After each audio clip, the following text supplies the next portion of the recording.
পীরগিরি আর মাজার পূজা চলছে দেশটা জুড়িয়া, শিরকি আর ভণ্ডামিতে দেশটা গেছে বরিয়া। পীরগিরি আর মাজার পূজা চলছে দেশটা জুড়িয়া, শিরকি আর ভণ্ডামিতে দেশটা গেছে বরিয়া। গাজার কল খেটান মারিয়া, গাজার কল খেটান মারিয়া, হায়রে দেখায় বাবার শান। ওরা শিক্ষিত শয়তান, ওরা শিক্ষিত শয়তান। এমন কিছু ভণ্ড বাবা বাংলার এই জমিনের মধ্যে আছে না নাই? বাংলার এই জমিনকে দুই শ্রেণীর বাবা ধ্বংসের দ্বার প্রান্তে নিয়ে যাচ্ছে। এক হচ্ছে ইয়াবা বাবা, আরেক হচ্ছে খাজা বাবা।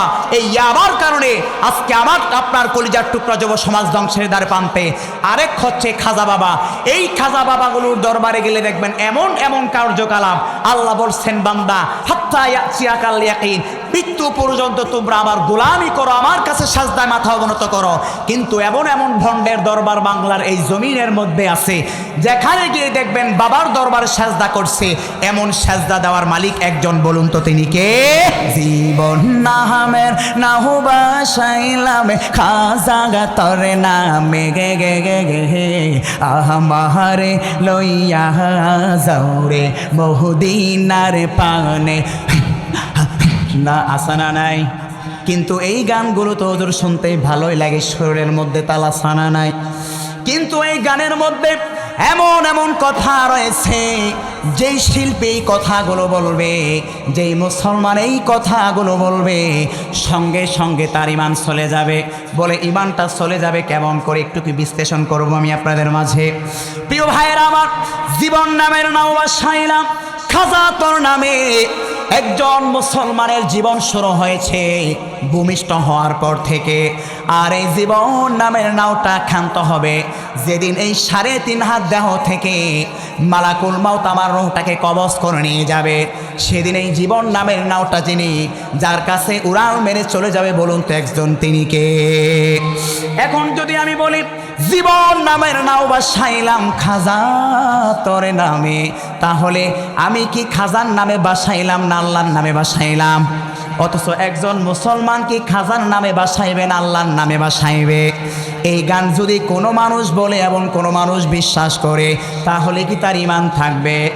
শুধু তাই নয়, এরপরের শব্দে বলছে আহামাহারে লইয়া যাওরে বহুদিনার প্রাণে।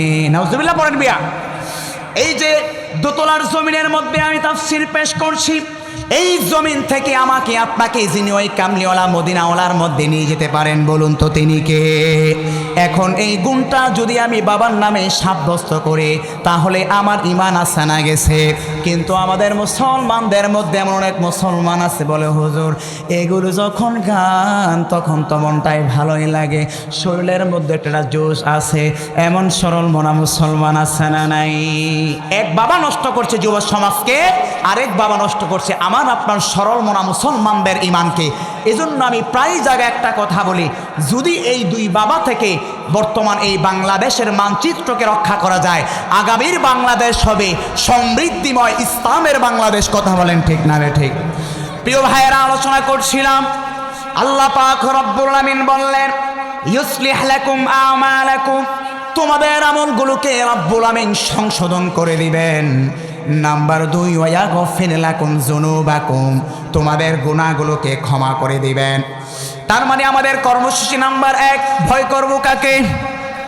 নাম্বার 2 ওয়াকুলু কওলান সাদীদা, সদা সত্য কথা বলতে হবে। এই দুইটা বিষয় কেন রব্বুল আমিন পাশাপাশি উল্লেখ করলেন? যদি আপনার অন্তরে ভয় না থাকে, মুখ দিয়ে সত্য কথা বের হবে।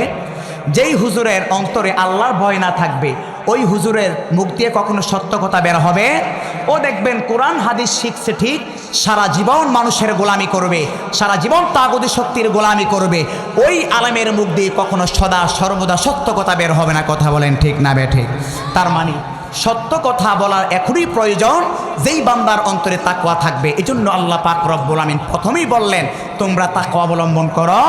যখনই তাকওয়া অবলম্বন হয়ে যাবে, তখনই বান্দা তোমার অন্তরে মুখ দিয়ে সদা সর্বদা সত্য কথা বের হবে। এই সত্য কথা বলার কারণে কত আলেমরা যে আজ নির্যাতনের শিকার হচ্ছে দিবালোকে আমাদের চোখের সামনে স্পষ্ট। সুতরাং সত্য কথা বলার পূর্বে এই জন্য আল্লাহ পাক রব্বুল আলামিন শর্ত জড়িয়ে দিলেন, ইয়া আইয়ুহাল্লাযীনা আমানুত্তাকুল্লাহ, তাকওয়ার নীতি অবলম্বন করো। কারণ তাকওয়া যদি তোমার অন্তরে না থাকে, তুমি দেশের প্রধানমন্ত্রী হতে পারো, তুমি মাননীয় মন্ত্রী হতে পারো, চেয়ারম্যান হতে পারো, কিন্তু তোমার অন্তরে যদি আল্লাহর ভয় না থাকে, ওই ইউনিয়ন চেয়ারম্যানের হাতে মানুষ শোষণের শিকার হবে। কথা বলেন ঠিক না বেঠিক? প্রিয় ভাইয়েরা আমার, বলছিলাম আল্লাহ পাক রব্বুল আলামিন কর্মসূচি ঘোষণা করলেন 2টা, আর পুরস্কার ঘোষণা করলেন 2টা। 1 নম্বর কর্মসূচি হলো সদা সর্বদা রব্বুল আমিনকে ভয় করব।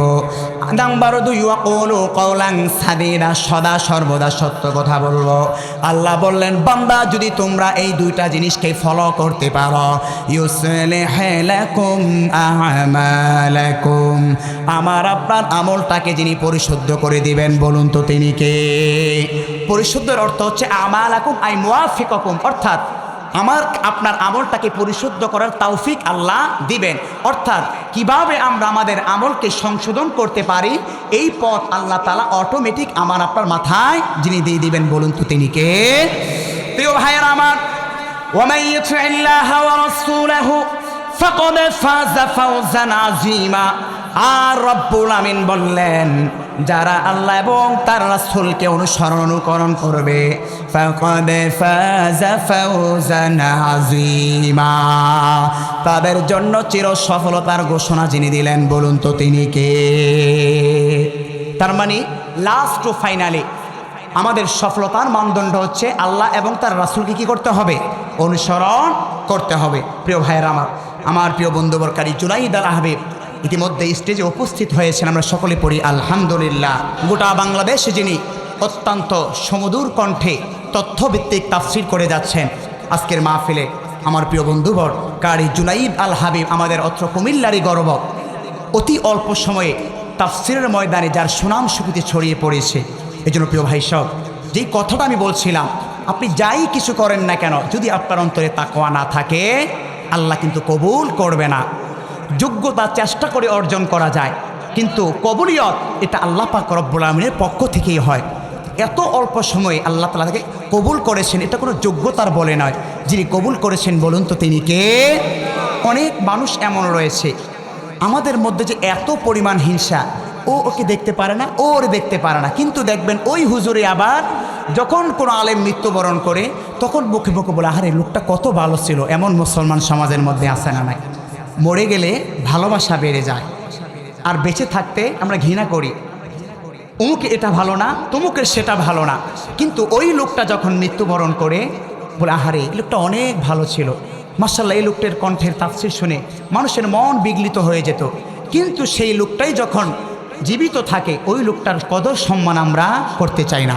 মাশাআল্লাহ, আজকের আমাদের তাফসীরের আলোচক আমার প্রিয় বন্ধুবর তিনি ইতিমধ্যেই উপস্থিত হয়েছেন। আমরা যেন ওনাকে আজকের মাহফিলের সবচাইতে বড় কদর এটাই, যারা এখন দোকানপাড়ে এদিক সেদিক ঘোরাফেরা করছেন, অতি শীঘ্রই আপনারা মাহফিলের প্যান্ডেলে চলে আসুন। অনেকেই কণ্ঠের আকর্ষণে আসি, আলহামদুলিল্লাহ, যেমন কণ্ঠ দিয়েছেন তেমন যোগ্যতা দিয়েছেন তাফসীরের।